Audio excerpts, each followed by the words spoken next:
século XIX nasce o positivismo de Augusto Comte, que chega ao Rio Grande do Sul através de Júlio de Castilhos e integrantes do Colégio Militar. Neste cenário, o professor Luiz Oswaldo Leite lembra as pequenas iniciativas que geraram o ensino superior no Estado. A criação de cursos como farmácia, engenharia, medicina e direito são os precursores da Universidade do Rio Grande do Sul. Estes e outros temas foram abordados na conferência Crises e Tensões Ideológicas na Universidade. Acompanhe agora! Eu quero, antes de começar a desenvolver o meu tema, fazer uma reflexão sobre eu e a URGS. O Dr. Rui fez uma menção. Muitas das coisas que eu vou dizer nessa palestra de hoje não foram obtidas através de pesquisas, mas foram conhecidas através da própria vivência. Eu sou tão URGS que devo confessar, numa época da minha vida, eu só podia entender a universidade em Porto Alegre e a URGS. Eu até me lembro de um episódio quando eu conversava com o fundador da Unicinos, que era apenas uma faculdade de filosofia. O fundador me relatou os planos que ele tinha. E eu ri. Eu era jovem, eu era aluno. Eu ri, sorri e disse, mas o senhor acha viável uma universidade em São Leopoldo? E aí ele riu de mim, porque ele disse, não, o senhor não está lembrando que grandes universidades europeias existiram em cidades menores. Aí me lembrou Cambridge, Oxford, Lovaina, e diz essas cidades se tornaram conhecidas porque tinham uma universidade. Eu registro isso porque, para mim, a universidade era só em Porto Alegre, né? E em Porto Alegre era a nossa URGS. Nos meus inícios, eu peguei a Universidade de Porto Alegre, depois URGS, sem o F. Na URGS, eu fui aluno, me licenciei em 1957, fui aluno de grandes professores naquele curso de didática, a grande Graciama Pacheco, o professor Petrucci, com quem eu aprendi muito sobre positivismo, que aqui eu vou registrar, e esses outros professores que na história vão ter seu nome. E fui professor, depois de ter sido aluno, em pelo menos 3 momentos. Em 1961, eu fui assistente do professor Armando Câmara, que é uma figura destacada na área da filosofia e que foi reitor dessa universidade. Depois, eu tive um período em que eu atuei na Faculdade de Educação, mas como professor, eu não sei o nome, porque tem mudado muito, diríamos hoje, horista ou coisa parecida, né? Até que fiz o concurso definitivo em 73 para Psicologia. E esse concurso já merece, porque de alguma maneira ele reflete uma crise, né? Eu estava mudando de vida e 3 concursos abriram. Eram muito raros os concursos. Não é como hoje, onde os concursos se tornaram uma feliz rotina na universidade. 3 concursos me interessavam. Educação, filosofia. Abriu psicologia, mas eu não incluía a psicologia. Deveria ter ido para a filosofia, que era a minha área, a minha formação básica. Por que não fui? Por medo. Porque eu estava deixando uma vida e nós estávamos naquele momento vivenciando as cassações. E eu não podia me arriscar, então eu não fui para a filosofia. Aí uma amiga minha me telefonou e disse, Leite, por que tu não vens para a psicologia? Eu manifestei alguma dificuldade, ela disse, não, nós estamos precisando de pessoas com o teu currículo. E eu fiz concurso, entrei e desenvolvi a carreira na psicologia, o senhor mencionou. Acabei, inclusive, sendo o primeiro diretor de lá. Mas a minha trajetória na URGS implica na vivência com grandes professores, eu não vou mencionar aqui, mas muitos do que ao longo da minha palestra vão figurar, né? Tive convívio com muitos ex-alunos que muito me orgulho, inclusive devo registrar que 2 ex-reitores foram meus alunos, não aqui, mas no curso secundário, o professor Francisco Ferrares e o professor Elgio Trindade. Mas tive outros que têm hoje destacado atuação como alunos aí na universidade. O professor Lúcio Hagman, com atuação na nossa associação, foi meu aluno. A professora Margot Otto, que teve grande destaque na educação, foi minha aluna. Um dos grandes literatos e poetas e filósofos gaúchos, Sarmento Barata, foi meu aluno aqui no curso de filosofia. Então, isso tudo é um orgulho, e para um professor não há nada mais gratificante do que estar numa fila e vir alguém e diz: estás te lembrando de mim? Eu fui teu aluno, tu foste meu professor. Então, a essa satisfação eu devo registrar. Feitas essas pequenas colocações iniciais, eu quero entrar logo no nosso tema. O tema foi já registrado pelo professor Rui, é crises e tensões na universidade. Eu não vou fazer uma dissertação teórica sobre crises e tensões, eu vou registrar crises e tensões na nossa universidade. Eu vou me ater a 3 crises. Não vou me ater a crises administrativas. E as houve, e muitas, né? A primeira crise na própria criação das escolas isoladas. Já houve uma crise, começou com a farmácia, os médicos se rebelaram, havia uma crise da medicina com o positivismo defendia o livre exercício profissional, os médicos não concordavam com isso já lá em 1898. Depois as crises foram se sucedendo, administrativas eu quero falar. Houve uma grande crise quando se criou a Universidade de Porto Alegre, aí com a Universidade Técnica, que tinha dificuldade em aderir, com a medicina novamente, que já era federal, como é que ela ia ingressar numa instituição estadual? Havia problemas legais nesse momento. Quando se cria a faculdade inicialmente se chamou educação, que depois se tornou filosofia, houve outra crise forte. Uma crise fortíssima foi quando se criou a arquitetura aqui na URGS, chamava-se URGS, ligada à engenharia. Havia uma arquitetura na Belas Artes, as Belas Artes vêm para a URGS, e aí havia conflito, 2 arquiteturas, isso movimentou essa estudantada, né? Protestando pelos diferentes lados. A crise da federalização foi uma coisa incrível, porque nós temos o F, nós éramos URGS, URGS. Quando ela se tornou UFRGS, a federalização foi uma crise, porque uns diziam, não podemos deixá-la. Vejam, a USP não aceitou a federalização, hoje ela é estadual, né? Ali foi uma crise muito grande, com choro e ranger de dentes. E assim, mas não vou falar dessas crises mais administrativas. Eu vou ficar e vou me ater ao aspecto que eu chamaria de uma crise ideológica. Crises ideológicas. Crises de alguma maneira filosóficas. E vou me ater a 3. Evidentemente que a minha escolha é uma escolha de alguma maneira arbitrária. Se outro fosse o conferencista, escolheria outro. E tem muitas outras crises que podem ser registradas. Eu vou, então, tentar examinar as 3 crises da universidade. A primeira crise que eu quero examinar é o que eu chamo a crise espiritualidade, não espiritualidade. É uma crise que se origina devido às grandes concepções filosóficas da época. O ensino superior no Rio Grande do Sul começou com pequenas iniciativas, houve não oficiais, havia filosofia nos seminários, em São Leopoldo, em Porto Alegre. Houve uma instituição de ensino superior em Taquari, uma faculdade de agricultura, para a qual veio aquele anarquista que criou aquela experiência no Paraná, da Santa Cecília. Ele veio para cá, para Taquari. O Rossi, Giovanni Rossi, era um italiano. A Escola Militar de Porto Alegre teve alguma coisa de ensino superior. A Escola Militar tem diferentes fases, mas tudo isso antes da criação dos cursos que originaram a nossa universidade.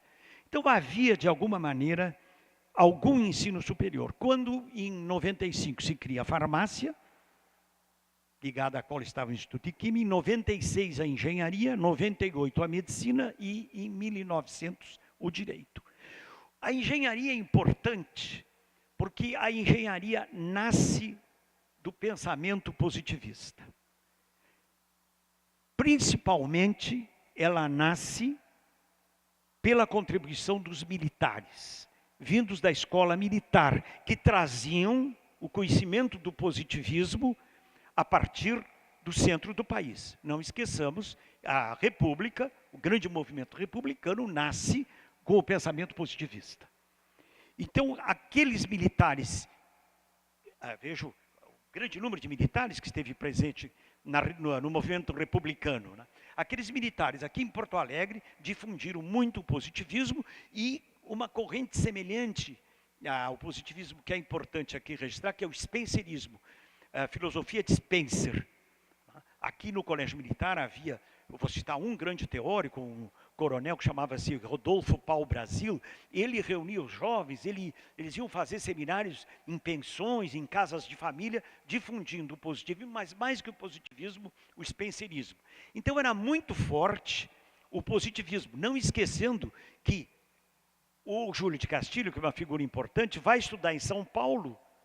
Nós não tínhamos faculdade de Direito. Ele estuda na Faculdade de São Paulo, do Largo de São Francisco, e volta em 81 com a concepção positivista. Então o positivismo ficou forte. Júlio era positivista, ele funda esse jornal A Federação, que passa a difundir de uma maneira muito intensa as doutrinas positivistas. Então o positivismo e o spencerismo eram muito fortes. Pode-se registrar uma outra corrente filosófica, que seria o materialismo científico.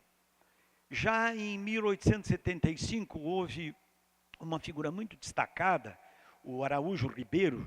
Ele era daquela região da Barra do Ribeiro. O Araújo Ribeiro foi para o Rio, ele foi deputado, ele foi atuante na política da corte. Ele escreveu praticamente um livro, que chamava-se O Fim da Criação. Dizem que esse livro, inclusive, foi lido e teria sido apreciado pelo Darwin. As pesquisas que se têm feito, outros professores, até hoje não se chegou a confirmar se de fato Darwin leu o livro do Araújo Ribeiro. Mas o fato é que esse livro teve repercussão e ele era um materialista científico radical, também uma doutrina divulgada no século XIX. Na Europa era assim e aqui foi a mesma coisa, né? Sendo que, ao lado do Araújo Ribeiro, que poucos conhecem, aquela travessa que hoje se chama Travessa dos Cataventos, na Casa de Cultura Mário Quintana, se chamou Araújo Ribeiro. E eu tive o desprazer de ler no jornal quem é esse cidadão desconhecido. Foi muito importante no século XIX, o Araújo Ribeiro. Um outro que andou ligado a esse pensamento foi o Karl von Koselleck, que era um alemão que veio para cá e que trabalhou muito e que publicou muitas coisas. Politicamente não teve muito sucesso, porque ele se ligou ao Gaspar Silveira Martins, que era monarquista, mas ele publicou inclusive um livro importante, O Homem, a Terra e o Homem, nas concepções científicas modernas, onde ele também defendia o materialismo, embora o Koselleck zanzou um pouco de um lado para outro. Ele é importante porque ele foi quem defendeu. Vejam, nós estamos vivendo o Segundo Império e aí havia ligação igreja-estado. Toda a igreja oficial era a igreja católica. E os protestantes tinham grande dificuldade de estabelecer. O Koselleck conseguiu do Silveira Martins e ele lutou, e os luteranos então vêm ao Rio Grande do Sul e aqui se estabelecem, e por isso ficaram muito devedores a ele, né? E o Koselleck, se eu digo, em parte ele era materialista, mas em parte ele era grande inimigo dos jesuítas e ficou ligado aos luteranos. Então vejo, o positivismo e o materialismo era muito forte. Agora, podia se perguntar, que positivismo? Porque há que distinguir positivismo. O nosso professor Nelson Boeira, num artigo muito importante, ele fala pelo menos de 3 positivismos. Há um positivismo religioso. Recomendaria a todos que, passando na Avenida João Pessoa, em frente, ou quase em frente ao antigo Cinema Avenida, olhem um templo que está ali. Muitas pessoas pensam que é uma sociedade espírita, porque ali há uma frase: os vivos cada vez mais são governados pelos mortos. Pareceria uma frase kardecista, mas não é. É uma frase positivista. É o segundo templo no Brasil, é o do Rio daqui. Então, esse é uma coisa, o positivismo religioso. Não é esse que aqui eu vou examinar. Foi muito importante, foi muito desenvolvido no Rio Grande do Sul. Um outro positivismo seria o positivismo, esse é o religioso, seria o positivismo político. E esse foi talvez ainda mais importante no Rio Grande do Sul. Vejam, toda a tendência de Júlio de Castilhos é muito mais política do que filosófica. E um terceiro positivismo, que aqui me interessa mais, que seria o positivismo filosófico. Claro, todos eles baseados em Augusto Comte, mas o positivismo filosófico. O professor Fiore, numa conferência que deu na Faculdade Nossa Senhora da Conceição, em Viamão, ele dizia: olha, o positivismo filosófico no Rio Grande do Sul não teve tanta dimensão, né? Aqui foi mais o catecismo, positivismo religioso e o positivismo político, que tem um nome próprio, né? Que se chama castilismo. Por causa da força desse positivismo e do materialismo, é importante olhar uma terceira corrente, que é a neoescolástica, que muitos chamam de tomismo ou de neotomismo. O tomismo é uma filosofia baseada, primeiramente, em Santo Tomás de Aquino, que é um autor do século XIII. Mas ele tem um percurso muito curioso. Ele tem decadência depois de Santo Tomás. Na Renascença ele novamente renasce, é o tomismo renascentista. Depois ele morre novamente e no século XIX ele começa a renascer, principalmente em Roma. E culmina com Leão XIII, o Papa Leão XIII, que publica uma encíclica a favor do tomismo. E o tomismo foi se desenvolvendo em diferentes países. O tomismo vai para a Alemanha, através de um pensador que se chamava Joseph Kleutgen. Ele leva o tomismo de Roma para a Alemanha. E lá, ele era jesuíta, esse Kleutgen. Ele espalha o tomismo com os jesuítas alemães. Os jesuítas alemães foram expulsos pelo Kulturkampf em 1872. Não podiam mais ficar na Alemanha. Os jesuítas estavam expulsos, tanto que eles não têm mais casas na Alemanha. Eles vão construir seus seminários, seus colégios na Holanda, fronteira com a Alemanha, na Áustria, etc. E, claro que esse tomismo alemão vai para essas escolas. Mas quando eles são impedidos de trabalhar na Alemanha, para onde iriam? Eles tinham uma quantidade imensa de vocações. Para onde que dia essa turma enorme de jesuítas? Eles se espalham pelo mundo. Japão, Estados Unidos, e um grupo vem para o Brasil. Muito talentoso esse grupo. Diga-se de passagem, não vou entrar aqui, senão eu me perco. Eles já tinham vindo ao Rio Grande do Sul, uns jesuítas expulsos por Rosas da Argentina vieram para cá. Só que eles eram espanhóis, encontraram os alemães e disseram: não podemos falar para essa gente, eles não nos entendem. Não podemos pregar nem ouvi-los em confissão. Então escrevem a Roma e dizem: manda alemães. E a partir de 1940, 1942, começam a vir esses jesuítas alemães. Mas que não eram pessoas de maior índice cultural. Quando eles são expulsos da Alemanha, havia sido fundado um ginásio muito importante em São Leopoldo, chamado Ginásio Conceição, para formar professores e padres. Começa a vir da Alemanha gente de muito alto teor intelectual. Pessoal na área de ciências, física, química, biologia, astronomia, matemática, e na área de ciências humanas, filosofia, etc. Que começam a reforçar aquele colégio e começam a se espalhar pelo Rio Grande do Sul. Criam um colégio em Rio Grande, um colégio em Pelotas e um colégio em Porto Alegre, que é hoje Ginásio Anchieta, fundado em 1890. Bem, esses jesuítas, quando chegam aqui, eles enfrentam o positivismo. E não se agradaram, porque esses jesuítas eram bastante conservadores e tinham uma mentalidade do Concílio de Trento. Então a tendência deles era essa.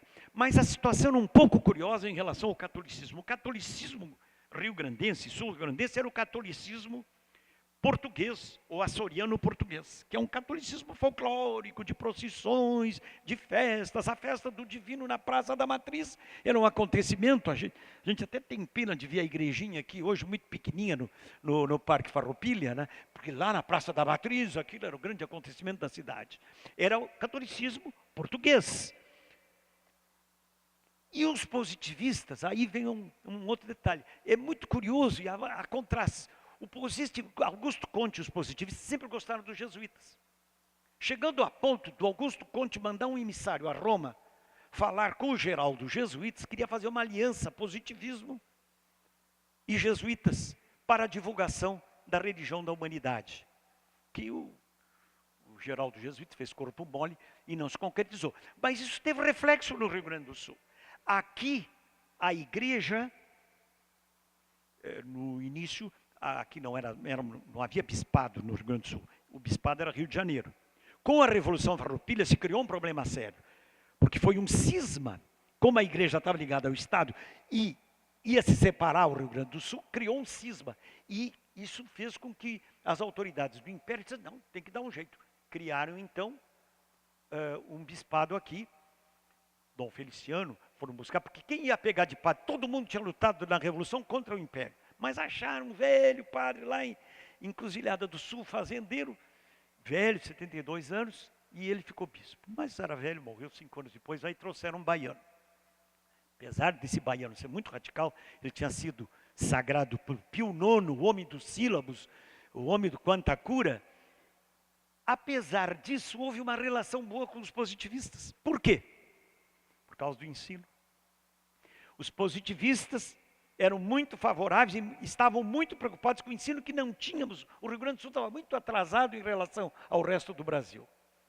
Então, por causa da preocupação pelo ensino, houve uma união. E mais, os positivistas facilitaram a que a igreja trouxesse contingentes religiosos. E facilitou a abertura de escolas. Então começaram a vir jesuítas, depois vieram maristas, vieram lasallistas, houve muitas congregações feministas que abriam colégios, foram espalhando colégios pelo Rio Grande do Sul. E se davam bem, tanto que há coisas curiosas. Para combater o positivismo, o bispo chama um grande pregador do Rio de Janeiro, Padre Júlio Maria, que era um homem que tinha uma biografia, tinha sido um profissional liberal, era um homem que era casado, depois enviuvou e ficou padre. E ele veio pregar na catedral.